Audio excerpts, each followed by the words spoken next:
Salam sejahtera tuan-tuan, puan-puan yang dihormati dan dikasihi sekalian.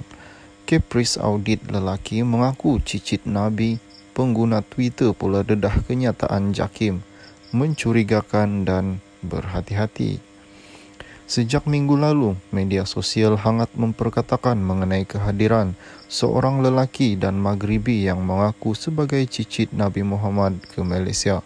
Isu berkenaan menjadi kecoh selepas beberapa negeri membatalkan program membabitkan lelaki dikenali sebagai Syed Muhammad Amin Hamid Al-Idrisi bagi sambutan Maulidul Rasul.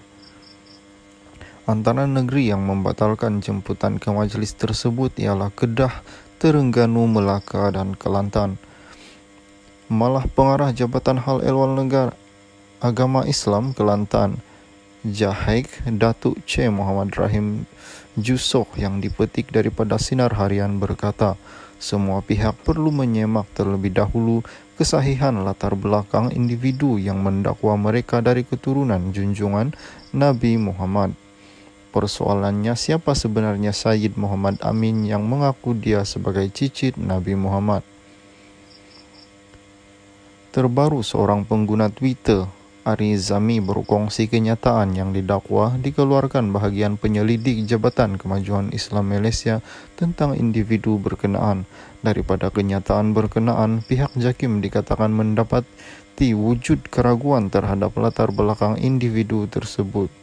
Syed berasal daripada Algeria yang mendapat kewarganegaraan Maghribi iaitu Maroko, yang dikatakan juga mendapat kewarganegaraan Prancis. Dikatakan kini menetap di Fes, Maghribi, Maroko, mendakwa sebagai keturunan Ahli Bait, iaitu keturunan Sayyidina Al-Hasan. Berdasarkan penilaian awal, beberapa isu dan kontroversi berkaitan penama tersebut menjadi persoalan dan mencurigakan dan perlu berhati-hati dan diambil perhatian. Demikian yang ditulis pada kenyataan tersebut. Kenyataan itu juga menyebut maklumat mendapati penama warga Maghribi tersebut dikatakan dan berkaitan dengan beberapa isu dan kontroversi di Maghribi. Namun maklumat awal tersebut tidak dapat disahihkan berikutan sumber yang amat terhad kerana dia bukan warga negara Malaysia dan tidak bergerak di negara ini.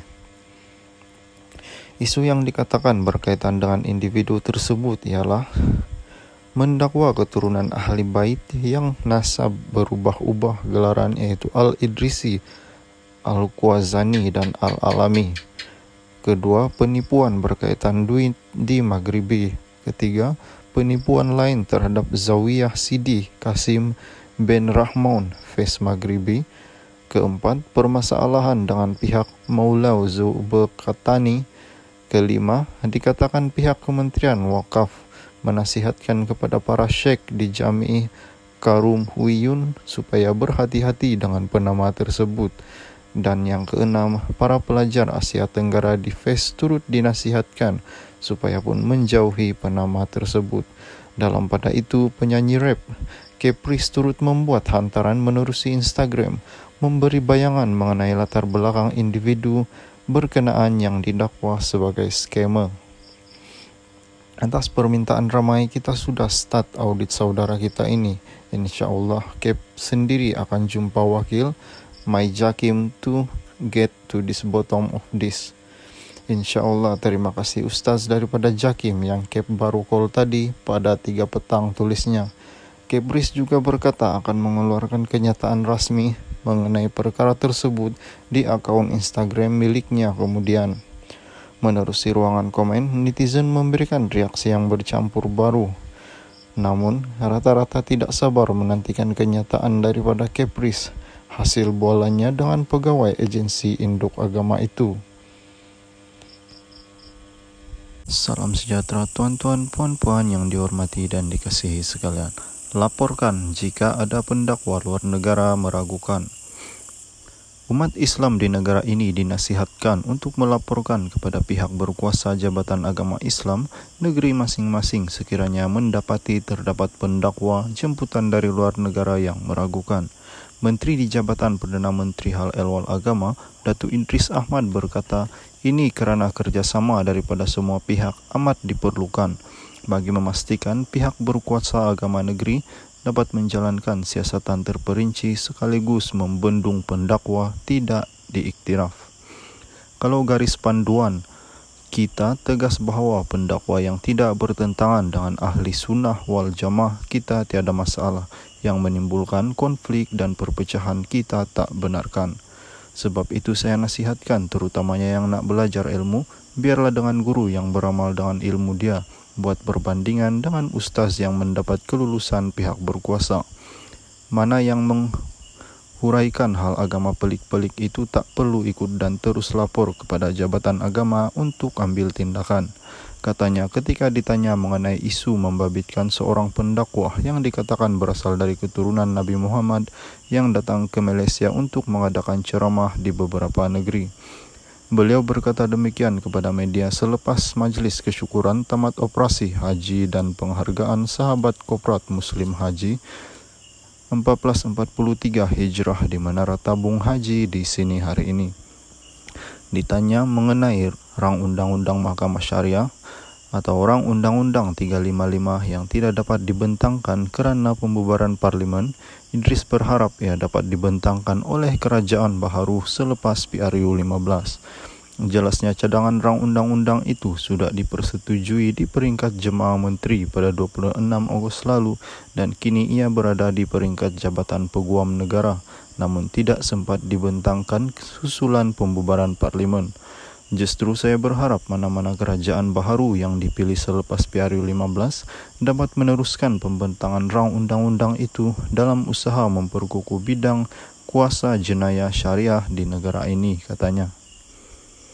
Salam sejahtera tuan-tuan, puan-puan yang dihormati dan dikasihi sekalian. Laporkan jika ada pendakwa luar negara meragukan.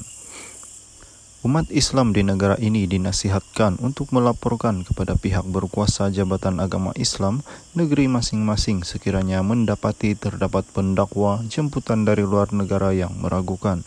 Menteri di Jabatan Perdana Menteri Hal Ehwal Agama, Datuk Idris Ahmad berkata, ini kerana kerjasama daripada semua pihak amat diperlukan bagi memastikan pihak berkuasa agama negeri dapat menjalankan siasatan terperinci sekaligus membendung pendakwa tidak diiktiraf. Kalau garis panduan, kita tegas bahwa pendakwa yang tidak bertentangan dengan ahli sunnah wal jamaah kita tiada masalah, yang menimbulkan konflik dan perpecahan kita tak benarkan. Sebab itu saya nasihatkan terutamanya yang nak belajar ilmu, biarlah dengan guru yang beramal dengan ilmu dia, buat perbandingan dengan ustaz yang mendapat kelulusan pihak berkuasa. Mana yang menghuraikan hal agama pelik-pelik itu tak perlu ikut dan terus lapor kepada jabatan agama untuk ambil tindakan. Katanya ketika ditanya mengenai isu membabitkan seorang pendakwah yang dikatakan berasal dari keturunan Nabi Muhammad yang datang ke Malaysia untuk mengadakan ceramah di beberapa negeri.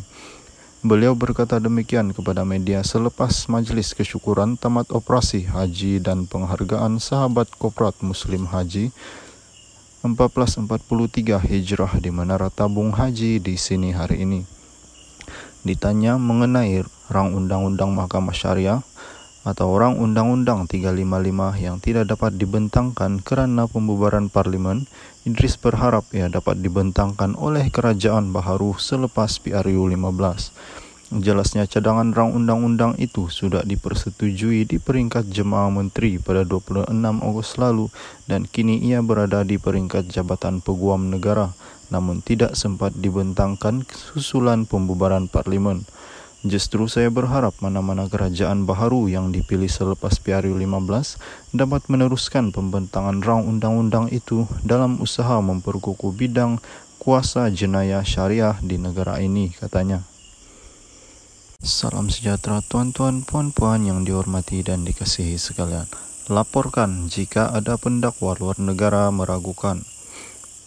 Umat Islam di negara ini dinasihatkan untuk melaporkan kepada pihak berkuasa Jabatan Agama Islam negeri masing-masing sekiranya mendapati terdapat pendakwa jemputan dari luar negara yang meragukan. Menteri di Jabatan Perdana Menteri Hal Ehwal Agama, Datuk Idris Ahmad berkata, ini kerana kerjasama daripada semua pihak amat diperlukan bagi memastikan pihak berkuasa agama negeri dapat menjalankan siasatan terperinci sekaligus membendung pendakwa tidak diiktiraf. Kalau garis panduan, kita tegas bahwa pendakwa yang tidak bertentangan dengan ahli sunnah wal jamaah kita tiada masalah, yang menimbulkan konflik dan perpecahan kita tak benarkan. Sebab itu saya nasihatkan terutamanya yang nak belajar ilmu, biarlah dengan guru yang beramal dengan ilmu dia, buat perbandingan dengan ustaz yang mendapat kelulusan pihak berkuasa.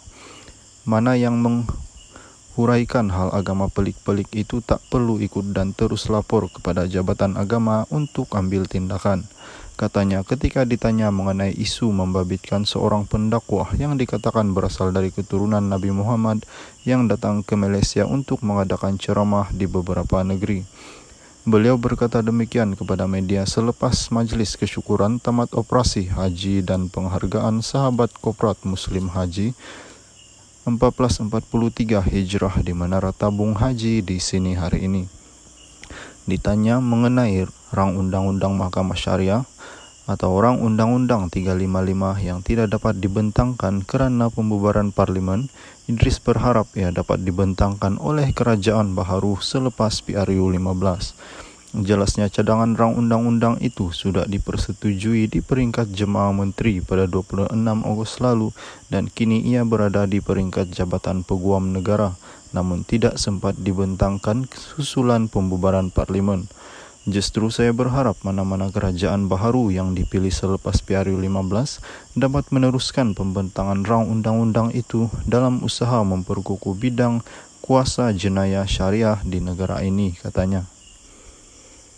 Ditanya mengenai rang undang-undang Mahkamah Syariah atau orang Undang-Undang 355 yang tidak dapat dibentangkan kerana pembubaran parlimen, Idris berharap ia dapat dibentangkan oleh Kerajaan Baharu selepas PRU 15. Jelasnya cadangan rang undang-undang itu sudah dipersetujui di peringkat Jemaah Menteri pada 26 Ogos lalu dan kini ia berada di peringkat Jabatan Peguam Negara, namun tidak sempat dibentangkan susulan pembubaran parlimen. Justru saya berharap mana-mana kerajaan baharu yang dipilih selepas PRU 15 dapat meneruskan pembentangan rang undang-undang itu dalam usaha memperkukuh bidang kuasa jenayah syariah di negara ini. Salam sejahtera tuan-tuan, puan-puan yang dihormati dan dikasihi sekalian. Laporkan jika ada pendakwa luar negara meragukan. Umat Islam di negara ini dinasihatkan untuk melaporkan kepada pihak berkuasa Jabatan Agama Islam negeri masing-masing sekiranya mendapati terdapat pendakwa jemputan dari luar negara yang meragukan. Menteri di Jabatan Perdana Menteri Hal Ehwal Agama, Datuk Idris Ahmad berkata, ini kerana kerjasama daripada semua pihak amat diperlukan bagi memastikan pihak berkuasa agama negeri dapat menjalankan siasatan terperinci sekaligus membendung pendakwa tidak diiktiraf. Kalau garis panduan, kita tegas bahawa pendakwa yang tidak bertentangan dengan ahli sunnah wal jamaah kita tiada masalah, yang menimbulkan konflik dan perpecahan kita tak benarkan. Sebab itu saya nasihatkan terutamanya yang nak belajar ilmu, biarlah dengan guru yang beramal dengan ilmu dia, buat perbandingan dengan ustaz yang mendapat kelulusan pihak berkuasa. Mana yang menghuraikan hal agama pelik-pelik itu tak perlu ikut dan terus lapor kepada jabatan agama untuk ambil tindakan. Katanya ketika ditanya mengenai isu membabitkan seorang pendakwah yang dikatakan berasal dari keturunan Nabi Muhammad yang datang ke Malaysia untuk mengadakan ceramah di beberapa negeri. Beliau berkata demikian kepada media selepas majlis kesyukuran tamat operasi haji dan penghargaan sahabat Koprat Muslim Haji 1443 Hijrah di Menara Tabung Haji di sini hari ini. Ditanya mengenai rang undang-undang Mahkamah Syariah atau orang Undang-Undang 355 yang tidak dapat dibentangkan kerana pembubaran parlimen, Idris berharap ia dapat dibentangkan oleh Kerajaan Baharu selepas PRU 15. Jelasnya cadangan rang undang-undang itu sudah dipersetujui di peringkat Jemaah Menteri pada 26 Ogos lalu dan kini ia berada di peringkat Jabatan Peguam Negara, namun tidak sempat dibentangkan susulan pembubaran parlimen. Justru saya berharap mana-mana kerajaan baharu yang dipilih selepas PRU 15 dapat meneruskan pembentangan rang undang-undang itu dalam usaha memperkukuh bidang kuasa jenayah syariah di negara ini, katanya. Salam sejahtera tuan-tuan, puan-puan yang dihormati dan dikasihi sekalian. Kalau Kepris nak saman, silakan, kata Amir Ali Maidin.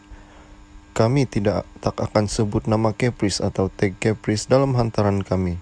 Kenapa dia nak terasa? Demikian maklum balas diberikan oleh pengarah urusan Maidin, Datuk Wira Dr. Amir Ali Maidin, berhubung tindakan penyanyi rap sensasi Aris Ramli atau Kepris yang bakal menyaman pasaraya tersebut sebanyak 30 juta. Katanya pihaknya tidak membuat sebarang kesalahan dalam mana-mana ciapan dan hantaran yang dimuat naik di platform media sosial Maidin, serta tiada sebarang unsur perlian atau menghina individu tertentu. Siapa makan cili dia yang terasa pedas. Kalau betul Kepris nak saman, hantar surat saman kepada pihak kami, biar peguam saya nanti akan samankan, katanya ringkas.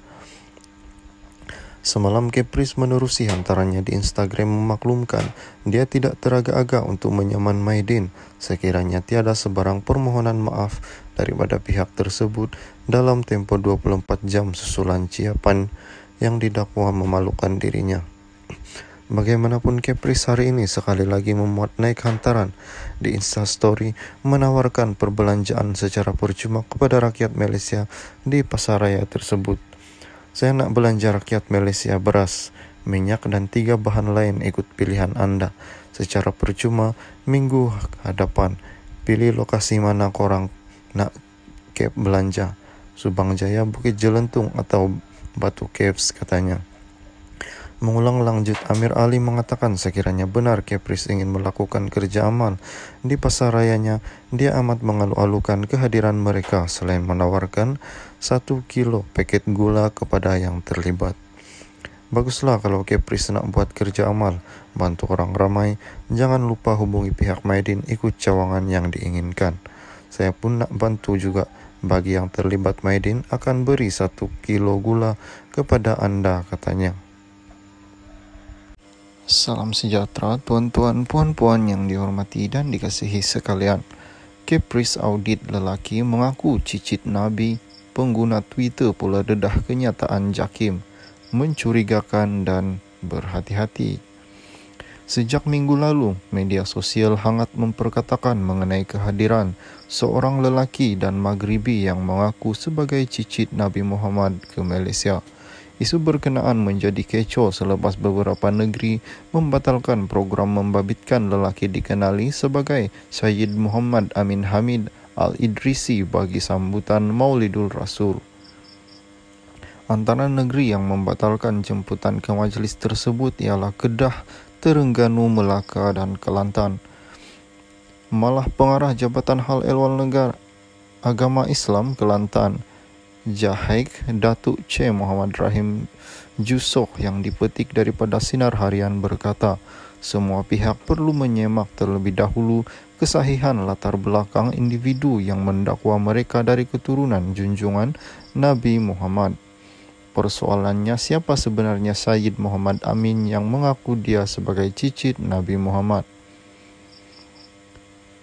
Terbaru, seorang pengguna Twitter, Arizami, berkongsi kenyataan yang didakwa dikeluarkan bahagian penyelidik Jabatan Kemajuan Islam Malaysia tentang individu berkenaan.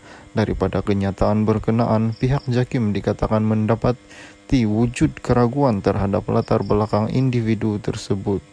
Syed berasal daripada Algeria yang mendapat kewarganegaraan Maghribi, iaitu Maroko, yang dikatakan juga mendapat kewarganegaraan Prancis.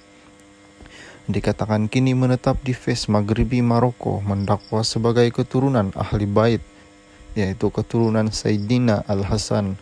Berdasarkan penilaian awal, beberapa isu dan kontroversi berkaitan penama tersebut menjadi persoalan dan mencurigakan dan perlu berhati-hati dan diambil perhatian. Demikian yang ditulis pada kenyataan tersebut.